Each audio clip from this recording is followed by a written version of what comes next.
इधर गोड्डा से बीजेपी विधायक अमित मंडल ने झारखंड सरकार पर हमला करते हुए कहा कि सरकार ने युवाओं के हक को मारने का काम किया। हमेशा स्थानीय नीति पर जोर देने वाली सरकार में 70% से ज्यादा बाहरी लोग नौकरी ले रहे हैं। इन्हीं सब मुद्दों पर उनसे बातचीत की हमारी संवाददाता लिजा सिंह ने। झारखंड में बाहरी और भीतरी का मुद्दा एक बार फिर से तूल पकड़ते हुए नजर आ रहा है, जिसपे बीजेपी सरकार पे वार सीधे तौर पे करती हुई दिखाई पड़ रही है।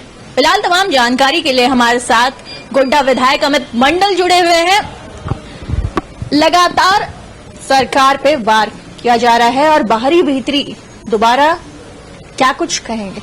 देखिए, ये सरकार का चुनावी एजेंडा था कि हम लोग स्थानीय को नौकरी देंगे और इसी एजेंडे के साथ सरकार चुनाव भी लड़ी और उनको समर्थन भी मिला और न सरकार भी बनाई। बावजूद इसके ना आज तक 1932 खतियान आप लोग लागू कर पाए, ना आपने स्थानीय नीति बना पाए, आप ना नियोजन नीति बना पाए, ना आपने यहाँ के युवाओं को सालाना 5 लाख नौकरी दी और आपने उलट इसके कह दिया कि यहाँ के युवा मुर्गी बेचे, सुअर बेचे, अंडे पाले। और जो युवा चुनाव तैयारी करता है एग्जाम के लिए, जेई बनने के लिए, एसडीओ बनने के लिए, एसआई बनने के लिए, डीएसपी बनने के लिए, उसको आपने ये सलाह दे डाली। तो सरकार की स्थिति क्या है आप इसी से समझ सकते हैं।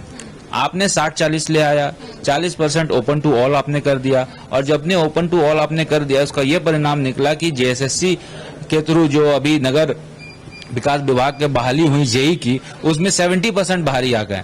अब इस बाहरी को रोकने के लिए आपने क्या किया? आपने विधानसभा के अंदर तो कह दिया कि हम लोग 60-40 लाएंगे और एक भी बाहरी को नौकरी नहीं देंगे, लेकिन उलट उसके आपने क्या किया? आपने तो बाहरियों को बहाली दे दिया और आने वाले दिन में भी जो नौकरियां निकलेगी, 1-2 निकलेगी भी, तो ये जो नौकरी की मैं बात कर रहा हूँ 30-40 ही लोगों को नौकरी मिला है, लेकिन उसमें भी अगर बाहरी आ जाएंगे तो ये गंभीर विषय है और इसी विषय को लेकर भारतीय जनता पार्टी शुरू से मुखर रही है। यदि आपने घोषणाएं की हैं तो घोषणा का अमल भी आपका करना जिम्मेदारी है। यदि आप ऐसा नहीं करते हैं तो निश्चित तौर पर आप यहाँ के युवाओं को ठगने का काम कर रहे हैं और युवा आज की डेट में हताश है, निराश है। जिस प्रकार से जेपीएससी हो, जेएसएससी की हो, एग्जाम्स होती है, कैंसिल होती है, तो ये ठीक नहीं है।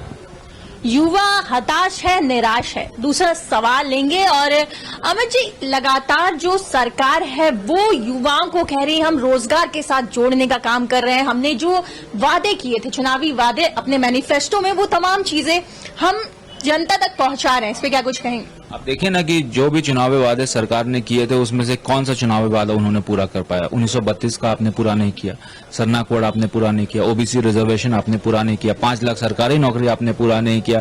आपने किसी को भी आज तक युवाओं के हित में जो नौकरियां का सृजन होना चाहिए वो आपने नहीं किया। जेएसएससी जेपीएससी के घोटालों को आपने नहीं रोका। एजेंसीज बार बार एग्जाम लेती है, कंडक्ट करती है, कैंसिल होता है, जो युवा हताश निराश हो जाते हैं। आपने कौन सा ऐसा वादा पूरा कर दिया? आपने एक भी वादा अभी तक से पूरा नहीं किया। सरकार कह ले कि हमने डिलीवर किया, लेकिन डिलीवर उन्होंने कुछ नहीं किया। सरकार सिर्फ और सिर्फ बहानेबाजी और पेपरबाजी कर रही है। बहुत बहुत शुक्रिया हमारे साथ जुड़ने के लिए।